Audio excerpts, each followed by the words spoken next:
Good morning. Welcome to the 29th day of November 2021. I'm Kurt Bell, and this is the Good Life Meditation, something that I do every day in the morning to remind myself of my principles and objectives.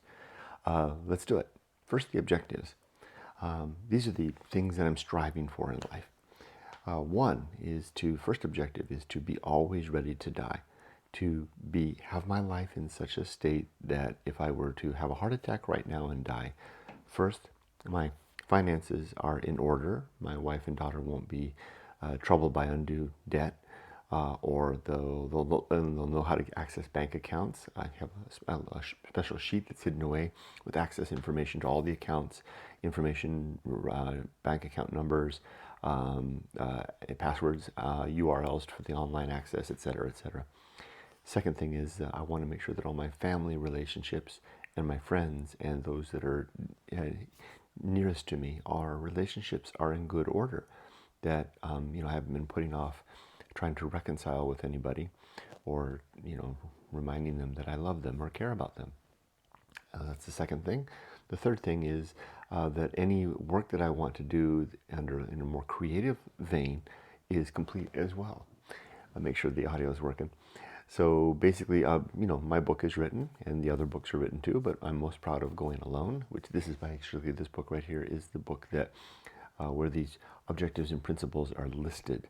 So if you're curious about any of this, you can find this book on Amazon, and it details all of this information, as well as the story that kind of led to them. So that's being always ready to die, fortune, family, and fame.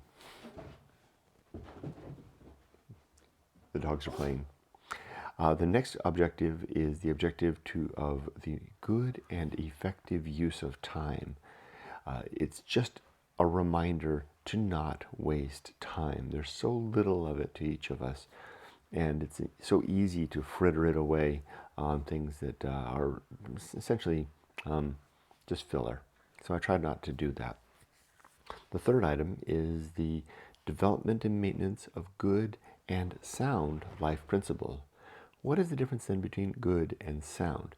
Good principles are principles that lead me towards what I call a more virtuous life. Virtue being defined as the improvement of well-being, particularly for thinking creatures. Sound means that those principles are also reasoned. They withstand the test of reason. So good in that they help me to be a virtuous man, and sound in that I'm not abiding principles that are unreasonable. The fourth objective is the cultivation of good emotional reactions, to live my life in such a way, and to have my mind in such a way that I'm not easily ambushed by emotions anymore. Circumstance in particular, circumstance that elicit an anger or frustration or upset of any sort. I may feel those things, but they don't bubble out so much. I know that the preconception is that those things bottle up and then explode later. Remember the old Seinfeld episode, serenity, serenity, serenity now, what is it, insanity later? Or something. That hasn't been the case. I haven't found that to be the case. I find that self-control is simply self-control, that the emotions ebb and flow almost like a tide. And if I can weather the high tide, the rising waters, when the tide goes down, I find myself having weathered the storm. Sure, issues that are unresolved that need to be addressed, that's a different matter. But if it's just the emotions of, for example, somebody cuts me off in traffic, that's not something that's a long-term issue that I need to deal with. That's something that I simply have to manage in the immediate moment. Pardon me. So that was number 4. Number 5 is the performance of good actions, simply doing good things throughout the day. Simple. Good, of course, being in pursuit of the virtuous life. Next is the number 6 is the recognition of true limits and true opportunity. There are things that I simply cannot do anymore, or never could do them to begin with. And it's helpful to recognize what those are. within reason, right? There's a defined line or distinction between what we can't do. Hi, you want to get in here a little bit? What we can't do, and what we just is what's really hard, right? So we don't want to sweep things away just because they're really hard. But for example, it's at 57. I'm not likely to uh, qualify as an Olympic runner. That's a true limit. But a true opportunity might be maybe I could be I don't know, an Olympic pool player. Does that exist? Or a champion pool player? Something that's more in keeping with my physical capabilities. You get the drift, right? Get the gist there. The last objective is one thing slowly. Just to do one thing at a time and to do that thing slowly.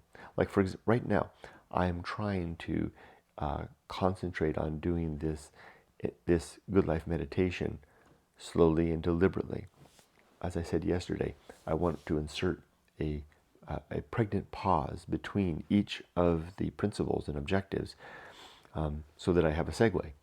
And then I want to speak about each of them with a heading for the actual principle or objective, and then the explanatory section. I'm not very good at that. I tend to rush.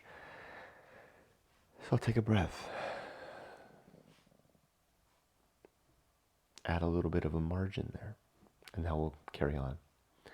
Even there, I could have had a little more of a pause. What's the hurry after all?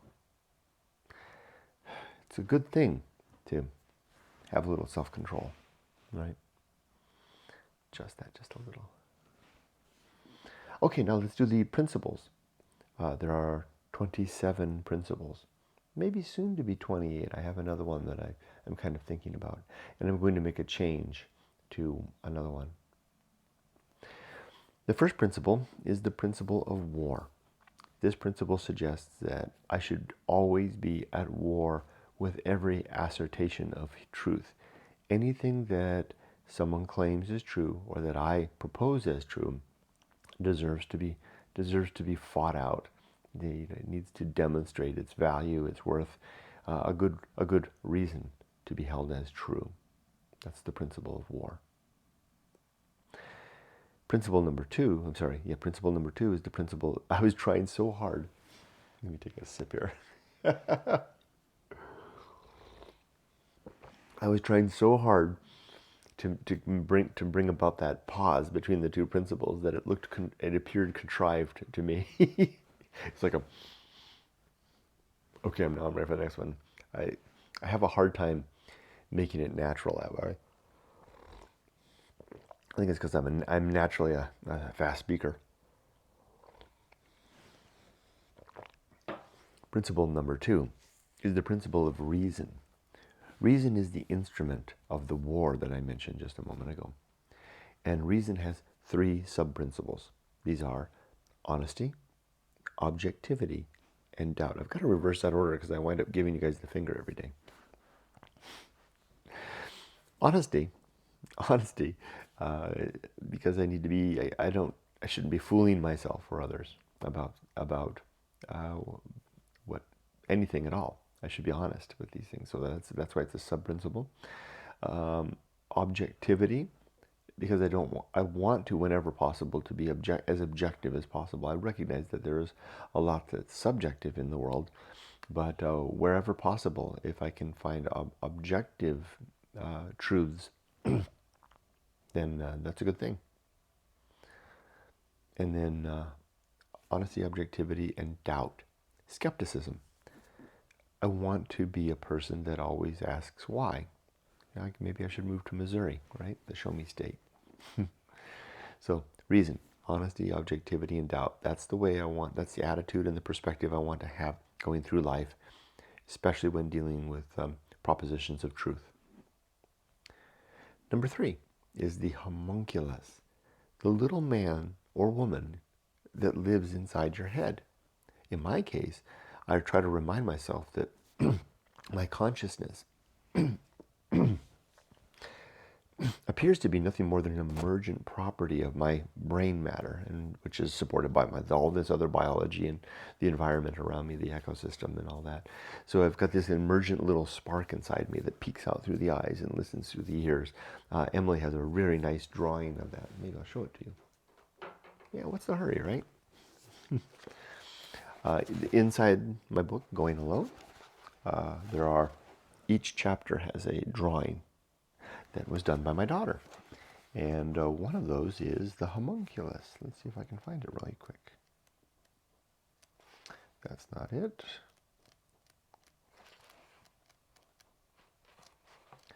That's not it. I'm thinking about asking Emily to help me to put these drawings into little frames and put them on the wall behind me, because then I can just point to them, right?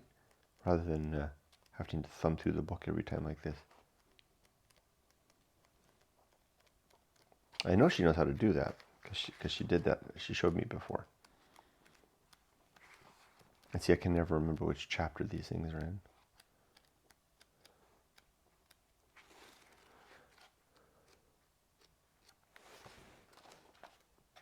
Is that it? No?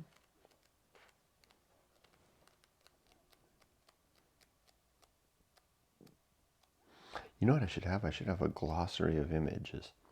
I should have, I'll add that maybe to the front of the book. You know, a list of the titles of the images, and then which page it can be found in. Of course, it's here at the front, right? There it is. How long did that take me? Okay, this is the book's chapter, My Muse is a Corpse.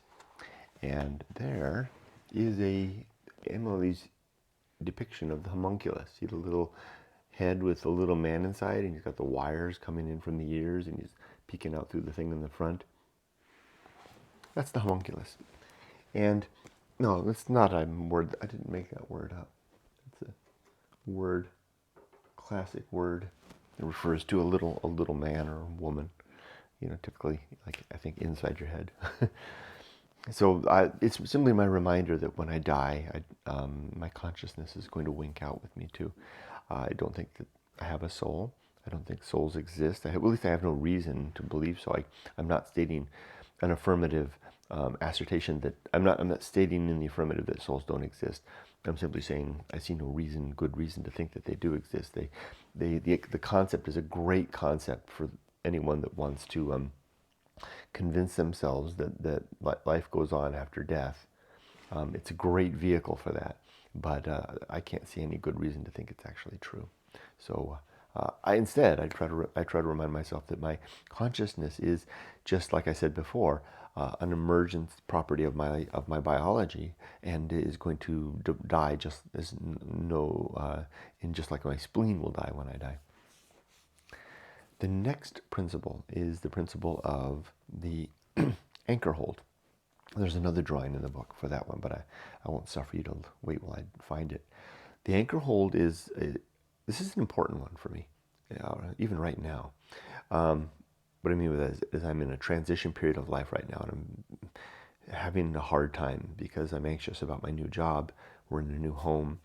Emily's in college, new college now. You know, lots of things are transitioning. So the Anchorhold is, think of it like a rock sticking out of the ocean, and a deep sea all around, and nowhere you can go. If you go in the water, you're going to die. Maybe you can't get back on the rock. Maybe it's slippery. I don't know. But anyway, it's a risky place. And in this sea, the water rises and falls like a tide. And when the tide is low and the sea is calm, the Anchorhold's not such a bad place to be. Like right now, this is not a bad place to be. My little life right now. It's comfortable. It's safe. It's warm. My dogs are with me. My wife's sleeping nicely. It's a good. My daughter's safe. It's a good place to be. But when the tide rises, and especially when the sea is rough, splashing and churning all about and threatening to knock me off the rocks, I see waves billowing and there's a swell. Oh, I love that. I love the idea of a big swell rolling past and coming up the water, coming up to the rock, and maybe it's touching my feet, as I'm standing on the rock. That's the tough time, right? That's when I need the good control of my emotions. That's the anchor hold. The anchor hold is that little precipice sticking out of the water. Each of us has one. And if I look carefully out across this imaginary sea, I can see others, you and others, sitting on your rocks, right? Some of us are in a serene state. Some of us are wailing at the ski, God, why did you do this to me? Whatever the case may be. Some are threatening to jump off the rock. That's the anchor hold. You can't get off of it. And one day the sea will overwhelm us. The most fortunate among us, and I'm not one of them, I'm trying to be, are able to find a way to sit on their rock and simply ride out the days, ride out the tides in a balanced equanimity. It's a tough thing to do. Man, like old Daruma here, right? He's the this is Buddha basically. I'm sorry, that's not Daruma. It is Daruma. Yeah, which Daruma is the Buddha, right? So just sitting there, nothing phases you, does it? Okay. After the anchor hold comes the principle of purpose. It's number 5, I think. The principle of purpose is simply, why the hell am I here, right? Why the hell do I stick around? I was having a talk with somebody about this last night, actually.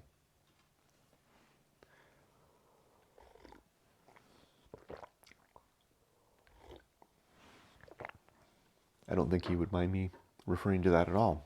But, uh, you know, we were having a candid talk. He basically questions why, with sticking around even. Yeah, exactly what I'm saying. You get it. And he and I both talked about some purpose. And this isn't the first time. I remember having these talks with Eric. Ugh. That wasn't like I wasn't disgust. That was just bringing back memories of that emotion. Read my first book. If you read my first book, No More Looking Out for Number One, which is the prequel to Going Alone, that relates the story of Eric and my failed efforts to convince him to stay with the living. Anyway, so I've had that talk before, and when it didn't work out, and I don't want to have that experience again. So the talk I had with this person last night, uh, it's a he, was about purpose, some purpose for his life.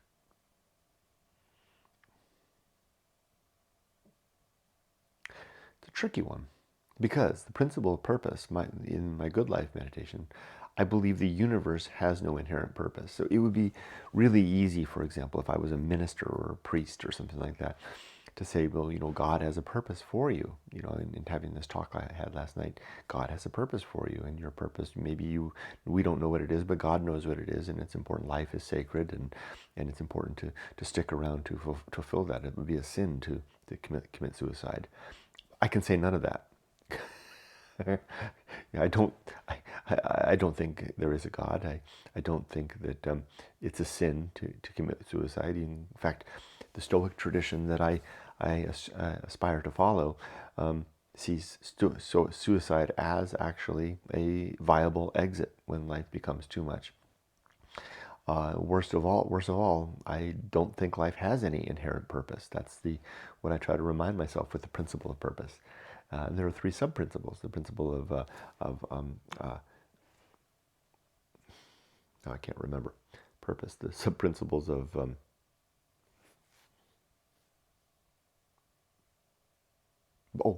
biology with a capital B. Biology being propagation. I kind of like, the reason I say capital B is it's kind of bigger than the study of biology, the science of biology. But I think life itself has some innate purpose, which is to reproduce and get our genes in the next generation. And I think that's a big one. And if anybody wants a purpose in life, something that's compelling, have a kid. But please be ready to do that, because it's a lot of responsibility, and you need to be ready to put yourself second or third or fourth or last. But if you want a purpose, that's a good one. And actually, the person I was talking to last night, we talked about dogs, right? Dogs are a good purpose too. Anything to tap into that nurturing piece of us. So that was one. Biology. And the second purpose for me, now that's the only one that I think is actually a real purpose, right? I really do think there's coding in here, not code from like intelligent design, but code from nature. Nature has it's a reinforcing thing, that that to have children, it makes you feel like your life has fulfillment, right? Some reason. It does, to the extent that having kids is good and necessary if we want to stick around, our species, our life at all. So biology, and then the second one is virtue. I've decided that living a virtuous life is a purpose for me. That's one of the reasons I make these videos. Is I've collected these objectives and principles which help me to live better, and would like to see other people living better as well, helping them to live better. So I share them in the book and making these videos. So biology, virtue, and then whatever mission, whatever mission we might have. Mission is some, you know, thing that we want to do in life, right? For me, my mission now that my daughter's grown is to continue to be a good father and maybe grandfather eventually, but also to be the mission of sharing the message of going alone and the good life.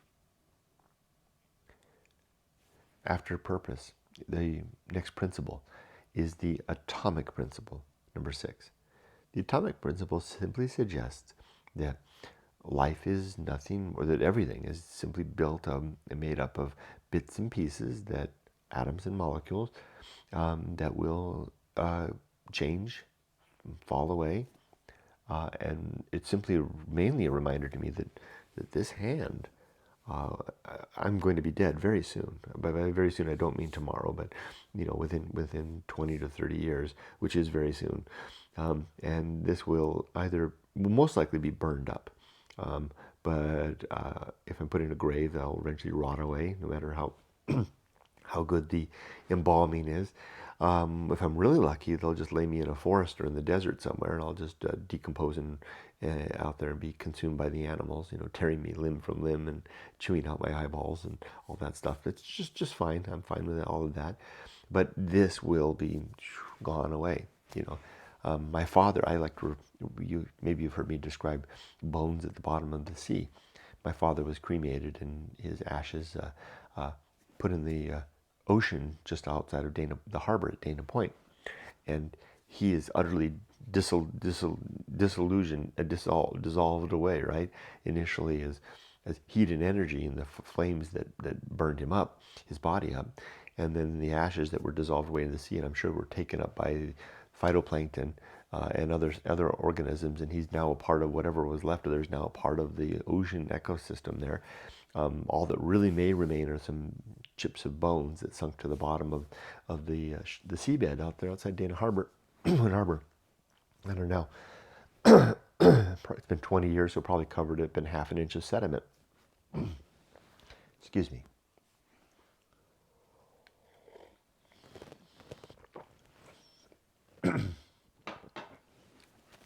The atomic principle is simply my reminder that that's the fate of all of us.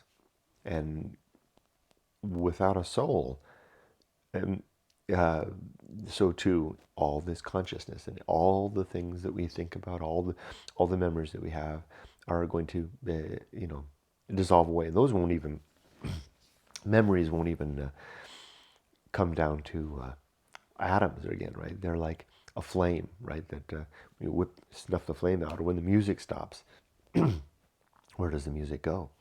Where do our memories go once we're dead? They don't go anywhere. They're just gone. So that comes to one of my other principles later on, which is the principle of the season of philosophy. You better write it down. We have a chance, because even if you do, there's little chance that it'll survive very long. But it's the best chance you get. The very best chance we get, though, is to have children, where our genes get into the next generation, but only for 7 generations, because after 7 generations, our descendants are as distinct from us as strangers. So that was the principle of purpose. Now the atomic principle. Next is the principle of the atomic principle, the principle of nature. Everything has some particular nature, and it's good to remember what that nature is and to remind ourselves of it. For example, I always like to pick something out sometimes as abstract as possible. For example, what is the nature? Yesterday I did a sidewalk. What is the nature of a spark plug in a car? The nature of a spark plug is to consist of an alloy core, conductive alloy core, with an insulating surrounding, spark plug in a car, and then some threaded apparatus to allow it to secure safely into the what is that? Into the cylinder of the automobile, so that it can conduct an electrical current and then have that current arc across a gap within the cylinder, causing the combustion to occur. It is the nature of a spark plug to sit in that place, to be installed, put in place, and to be to conduct that until its life is spent. Life spent being when enough carbonation grows on, builds up on the metal piece that sticks in the cylinder, that it needs to be replaced. That is the nature of a spark plug. It also has the nature of being rather, of being able to withstand a lot of temperature and heat as well. Who cares, right? Things like spark plugs probably don't matter very much, but when it comes to the nature of our family members and our coworkers, the nature of the stock market, the nature of an aging body,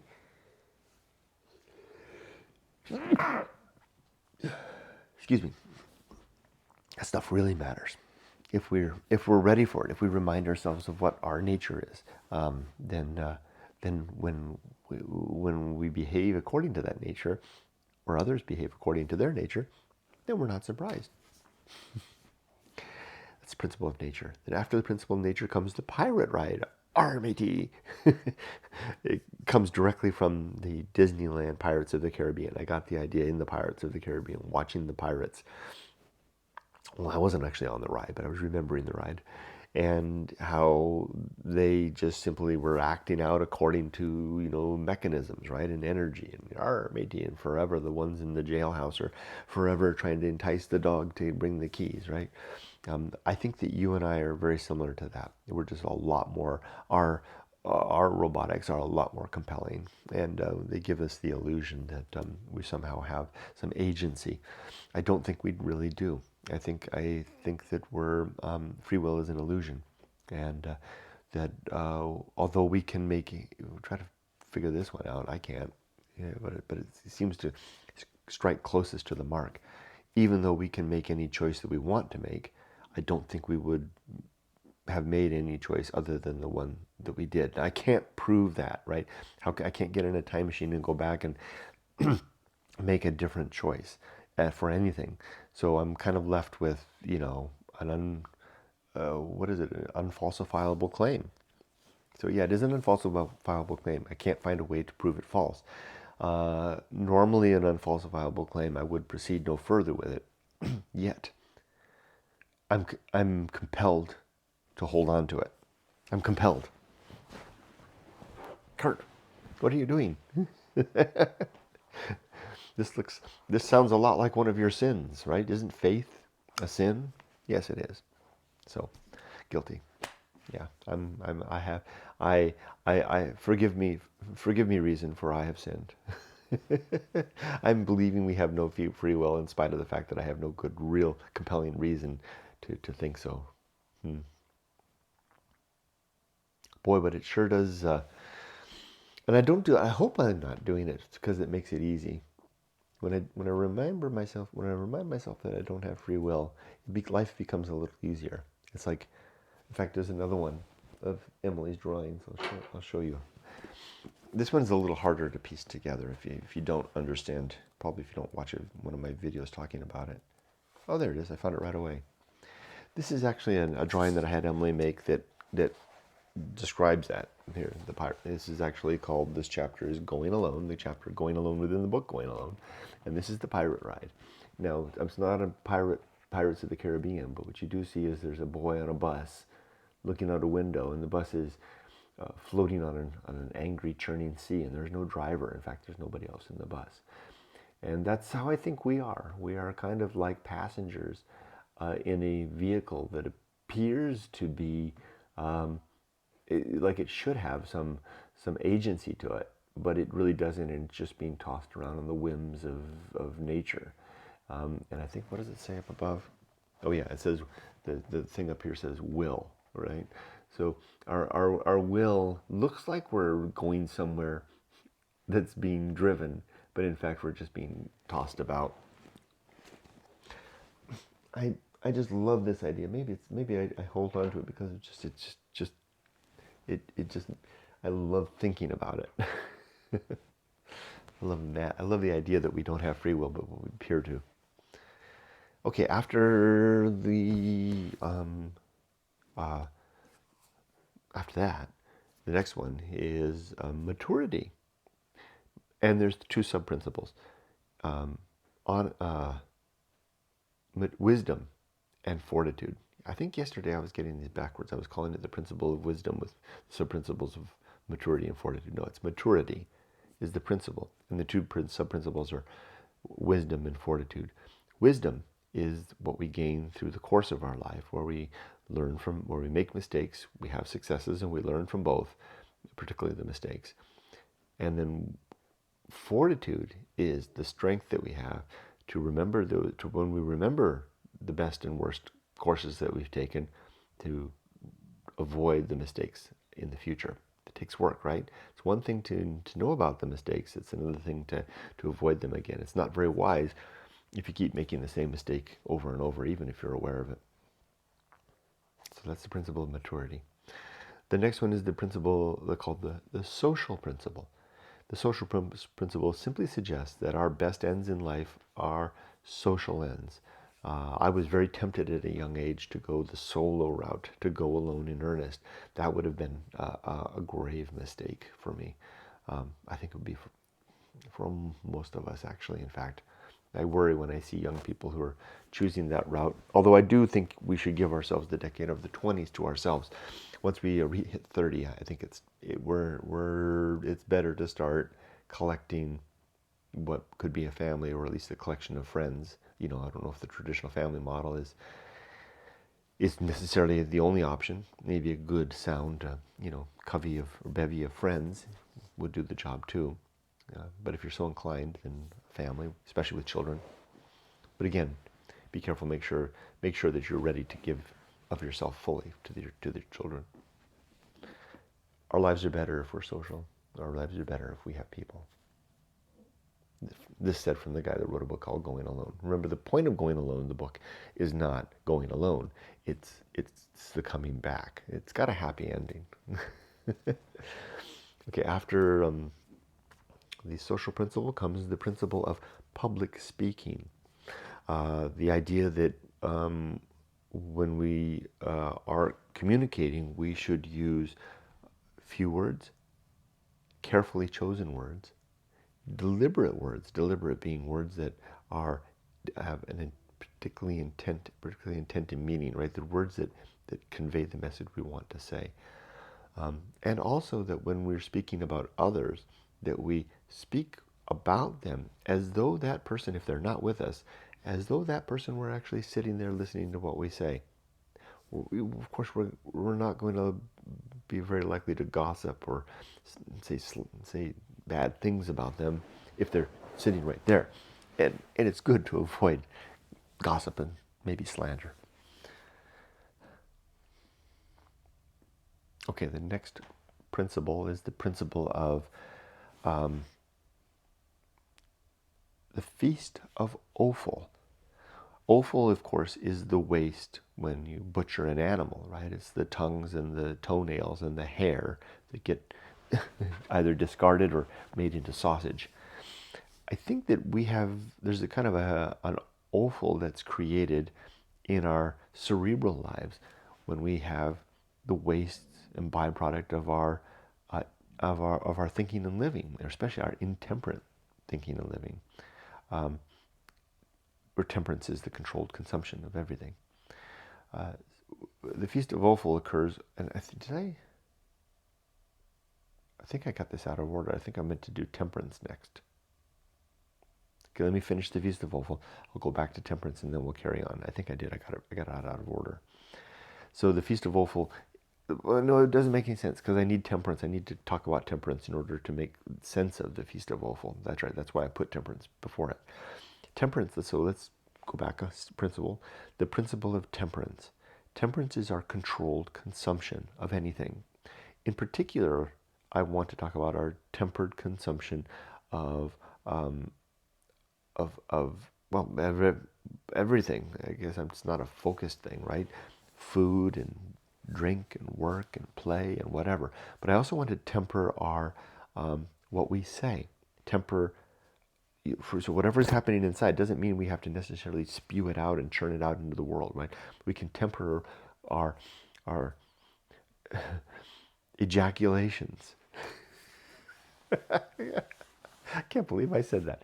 You know what I mean, right? If I'm feeling frustrated inside, I don't have to say, gosh darn the gosh dang, right? That's what I mean by ejaculation, right? I wasn't saying a bad word.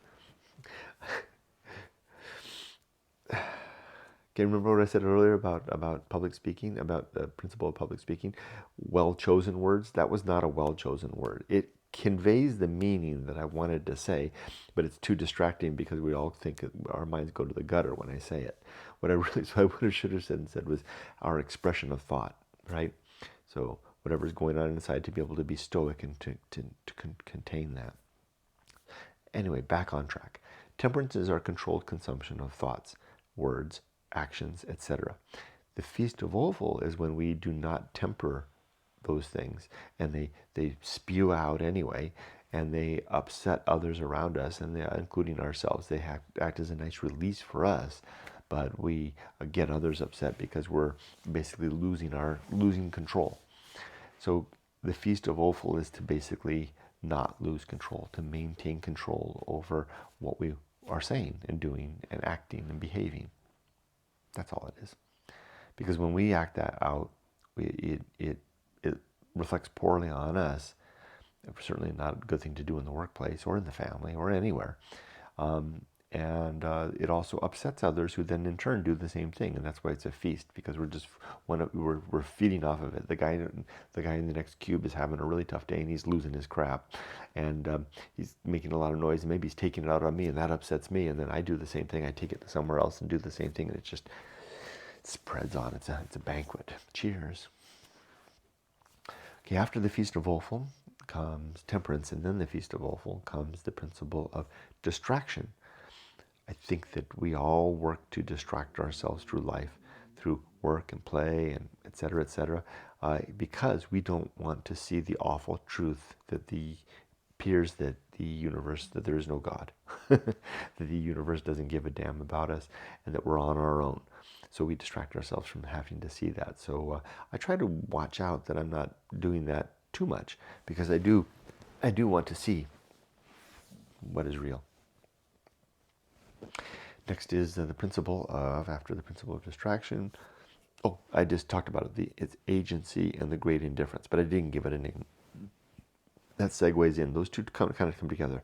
The principle of distraction and agency and the great indifference come together. Agency is because I'm reminding myself that the world is full of agents. Agents are any thinking creatures. And the great indifference is the rest of the universe, everything else that just doesn't give a damn, all the inanimate elements of the universe. You can see on my picture of the cover of Going Alone. This is a painting by my daughter. That is the desert, an empty desert, yawning into the great indifference. That's what we don't want to see. We distract ourselves from that. Agency and the great indifference, two principles there. After that comes the principle of the risk of avoiding risk. Again, the risk of avoiding risk. I had to say it twice because there's a kind of a cadence to that. And the risk of avoiding risk suggests that that when we mature into adults, or young adults, we're presented with, usually our parents give us an admonition to get an education, find someone to marry, start a family, buy a house, save for retirement, etc., etc. And we strive to do those things. I call these the surface level risks of life. They're the things that are kind of canned expectations that, for the most part, are pretty well figured out. If you want to do it, almost anybody can within reason. Some of us fail on some of the points, or a lot of them. But that's the surface level risks. But there's also another level risk that I call the deep level risks. And these are the risks that for example, the hippies were talking about. The risk of not finding yourself, the risk of not actualizing on whatever interest you have, whatever aptitude you might have, and just simply living that surface level life, and then getting to late midlife or early senior, and realizing, well, I did it. I got the education, the job, the house, the wife, the husband, whatever, the family, and I've got it all, and I'm feeling like I missed something, right? This is a very first world dilemma, right? Of course. And that something that you may have missed was, you know, what did I do about this little inner spark inside me? This curiosity and interest or aptitude that I have, that that was always kind of saying, I'll start that next year. There'll be time tomorrow. And then we find ourselves in a point in life where there's no more time left. And if there is still a little bit of time left, we don't have the energy, or our mind is beginning to fade, or we're too distracted, or we're too scared because we've lived a life literally cowering away from fearful things within the safety of the sanctioned, mechanisms, education, family, home, job, retirement, getting all those things together. And now we've got ourselves in a cocoon. It's a great, safe, warm cocoon, but maybe it's a little too hot, right? What about the adventure? That's the risk of avoiding risk. So my suggestion is to try to attend to both levels of risk. It's not an easy thing to do. I certainly have failed at it. I think I've spent more time working on the deeper level, what I call the deeper level risks. That's why I've produced the books that I have, because of that. But as a result, I still have to do other things like work 2 jobs at 57. Of the two, which would I, if I could only pick one? I wouldn't pick only one. I would say strive for both, because it's good. It's good to have the security, but it's also good to have the actualization. Maybe if you can lay out a plan, give yourself the decade of, if you're young, give yourself the full decade of the 20s. That's your decade. To go to school as far as you can, have as many adventures as you can, take lots of risks, make a lot of foolish mistakes. Don't get anybody pregnant. Try not to die. And then when you recover at age 30 and you come stumbling back into the sane world of family and friends, bruised, battered, but with stories like nobody else, and then you're ready to find someone and settle down and etc. Don't worry. I mean, you may be 5-6 years behind your peers in your career, right? Maybe you start in your career at the entry level at age 30. They're going to be the people that you went to college with that started their careers right away. They'll be managers and executives when you're still a supervisor and retiring. But you will have all the stories. And I expect that you'll probably be the most interesting person at the cocktail party, because of the life that you lived, the time that you spent in the 20s, the character that you've developed, etc., etc. So watch out for that deep level risk. The hippies were onto something about that. Yeah, finding themselves. That's the risk of avoiding risk. The next principle is sin and damnation, tied together. Sin, Kurt, you're an atheist. What business have you with sin? Well, true, I don't believe in any God, and therefore I don't believe that we can sin against any gods if they don't exist. But I do believe that we can sin against reason. Sinning against reason is believing things without good reason. usually as a shortcut to get us to a belief that we want to hold that gives us comfort in spite of reality. Maybe that belief is that there is a God that will watch after us and that kind of is playing like a puppet master, kind of pulling strings here and there, and that will look after us if we're just, and will punish those who are unjust, et cetera, right? So that's one thing that's very compelling reason to kind of sin a little bit, to sin so you can believe these things. So there are 6 sub-principles. I've been juggling these around. Let's see if I can get these right. And some of them kind of may sound surprising. The 6 sins in my worldview are hope, credulity, faith, superstition, dogma, and authority. Okay, that last one's a new one, right? And hope is a new one too. Hope, because hope is an impotent feeling, right? It's just wanting something without actualizing. It's wringing your hands and saying, "Really, I hope he'll call." Faith and a hope, credulity is an over willingness to believe things. Faith, because faith is simply believing in spite of the fact that there's no good reason to believe. I don't know how faith ever became a virtue. It's certainly not a virtue of any way. It is the weakest, most. It's so apparently, so obviously, a shortcut to belief, unfounded belief. It's an amazing thing. So I try to avoid faith at all costs. Although I have a little faith that we have no free will. Sin. I'm a sinner. Superstition. I mean, just think about the baggage that comes with that term, right? Okay, that explains it away. Dogma. Dogma is where we believe something simply because it's always been believed that way. It's written in the book. And then authority. And we believe so because, Reverend so and so or Professor so and so said so. Well, they may have good reason to take their word for it with some things, but watch how far we go with that. So sin and damnation. Damnation. Where's the damnation? Kurt, you don't believe in hell. Yeah, but I believe that we can live a damned life by holding on to these things during the time that we're alive, if we don't have good reason to believe so. And we can share that damnation with others if we then propagate our thoughts and we enact things, we vote, for example, or bring topics up at Thanksgiving or whatever the case may be, because when we don't have good reason to think so, good reason to hold those up. That was sin and damnation. We're closing in on the end now. The next principle is the principle of the great life adventure. The great life adventure is simply one or more showcase events in our life that help us to develop our character and become the things that are emblematic of who we are, right?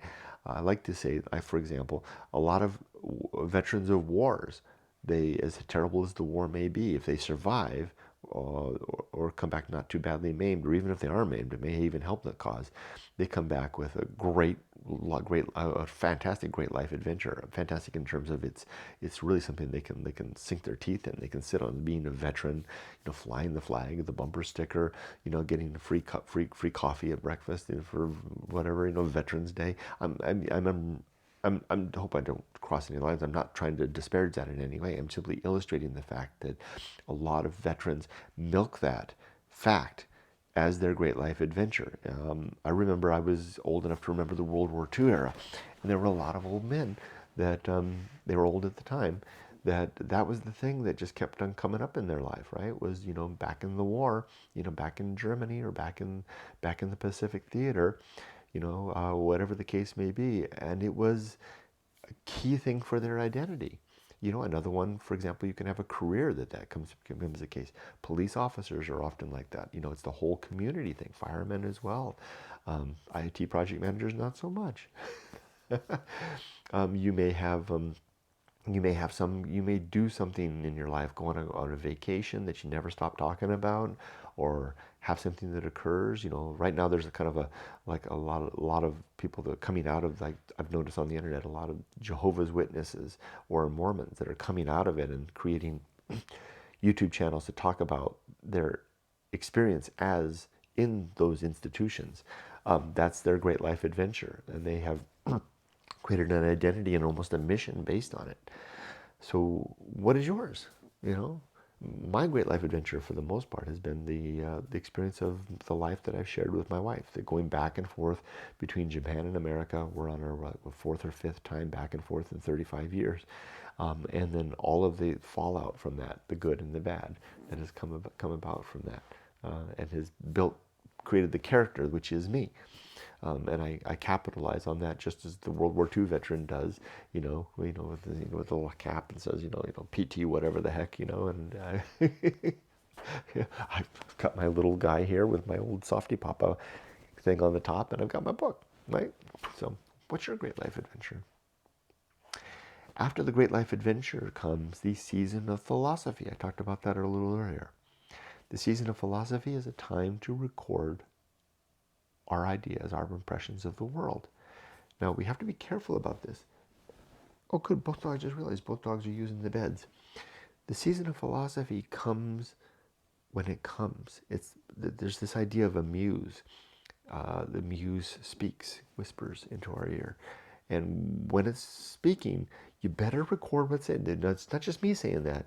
Author after author, creative person after creative person describe how if you miss the opportunity when it's there, it'll just pass away. The words will pass. You'll never get them again. And if they do come back later, they'll be different because you will be different as well. So the season of philosophy is a time to record our story or our message or our meaning, our poem, or whatever. And maybe it's written, maybe it's drawing, maybe it's dance, maybe it's a video, maybe it's a time with family. I don't know whatever it is, but act on it when it's there. That's your chance to leave your mark. After the Great Life Adventure, Great Life Adventure, and the season of philosophy, and I think those two are kind of important. They kind of link together. Because it's the Great Life Adventure that usually facilitates the stories and the impulse that then becomes the season of philosophy, whatever message we make. Next is the bullseye aim. Simply a reminder that when we strive after something, we usually, if there's a bullseye center, it's pretty rare that we hit it dead center. Usually we won't off the mark. Sometimes we completely miss altogether. And that's to be expected. Expecting ourselves to hit every mark every time is unreasonable. That's all this is. The next principle is the principle of the uphill climb. It's another very simple principle. Just a reminder that there seems to be very little coasting in life. And if feels like we're coasting, we're probably not really moving. We're probably not going forward. The best living is the living when we're progressing upward and upward, the uphill climb. The next, and I think they only have two left. The next principle is, temperance. The principle of arena and utility. Think of life as like a gladiatorial arena or a roller rink or whatever kind of arena you like. It's a place to perform, a place to execute.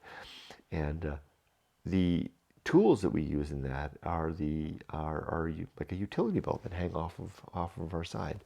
These are the principles these are the principles, the 27 principles I've just, 26 so far, related to you. So at one point, maybe I'll need a little bit of reason here and there, or a little later in the day, I'll need a little temperance here and there. So I just whip these out and I remind these things. And doing this every day, that's why this is so important to me, that I do it every day out loud, this is what I'm doing right now. I do this every single day. I never give myself a break unless I'm really sick. Even then I try, because it keeps them foremost in my mind. I can more readily ascertain when a little apathy is needed. Did I miss apathy? How did I do that? I feel like I missed that. It's not a principle on its own. It's a sub-principle, but I forgot about it. I got to check that out. Apathy is another important one. Apathy, I'm just backing up a little bit, the ability to recognize what is not within our control and to let that go. Got to get that back in. I kind of I'm losing it. It's like doing this is kind of like needlework, right? After a while, you get a routine to it. And if you forget to do a loop, you forget it every time. And I've been forgetting to add apathy. So back onto the arena and the utilities, right? You get the idea. Life's an arena. Your principles are your utilities to wage whatever you do in that arena. War, love, play, whatever, work. The last one, principle number 27 is nothing is enough. Nothing is enough. This is a juxtaposition on the frame. The idea that you buy stuff when you're younger. You buy stuff. You get a new car or a new sofa or one of those one wheels and something like that. And you try it out for a while. This is great. My life is good. I'm really having a good time. And after a while, it kind of wears off. And if you do this enough, you reach kind of a point where you're like you want to look up to heaven. And you go, well, what is it? Is nothing enough? Well, I'm not saying it right. Hold on, let me see if I'm right.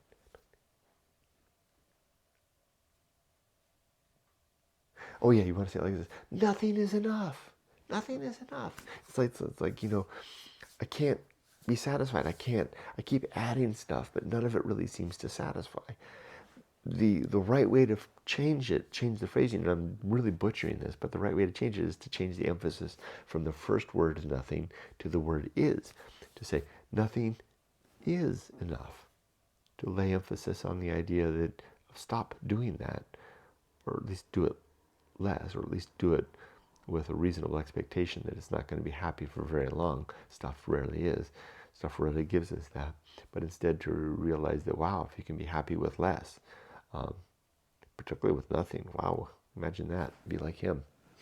Sit in front of a tree for 20 years, or was it a cave? Lose your arms and legs. Boil your lifetime. Pull out your eyebrows, your eyelids. That's why he's always staring. Boiling it down to nothing. And then discovering that is enough. Not likely if you're going to be a family man or woman, but you get the idea. And that's it. That's my good life meditation for today. Now, what I do sometimes also is I add a little bit of a forecast to what the day is going to be like. And I don't usually share this on the video, but I'll share it with you now. The last part of this is that I talk a little bit about what I expect today to be like, what challenges I may encounter, and how I'll deal with them, how I'll use my principles to deal with these. Today's a Sunday. The first challenge I might face is that my wife will get up in a little bit and we'll want some breakfast. And I think on Sunday it would be nice to go out. So seems like here in Menifee there's not a lot of options for breakfast. So it might be a little bit frustrating to have to wait on a long line to get breakfast. That might be the first one. So I'm going to temper myself with a little expectation, or realizing that expectation, and be ready to see that as an opportunity to do a few reps of patience, right? As I wait, a little fortitude to not display or expose my impatience. If it is the case, I'll be ready for it. The next one is that you never know what might happen in the restaurant. I may get a bad waiter. I may have a dirty fork. There may be a fly buzzing at the window. I'm going to basically prepare myself for that as well. I'm not going to let that stuff upset my equanimity. Later, I'm going to have to fire up. Yumiko's going to go into Irvine to spend the week through Wednesday in Irvine, so I'll be alone for the next couple of days. So I won't have a car, so I need to pull the motorcycle out into the sunshine and fire it up. The batteries, I haven't fired it up for a week. Motorcycle batteries tend to go dead sooner. I hope it'll fire up. Then I'll need to take a ride around.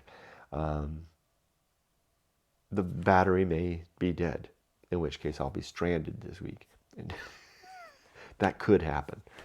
I'll be ready for that if that's the case. I'm not going to get upset about that. What else could happen? Oh, I seem to be having some allergy issues, so I'm going to take some allergy medicine now. And I think that's it. There's more. I could go on and on. Sometimes I use my free time to think those things through. And with that, gosh, it's almost been an hour. This is a long one. I want to wish you all the best. I hope that today is a good day, and that you are safe, but not too safe. Okay, take care. Make it a good life.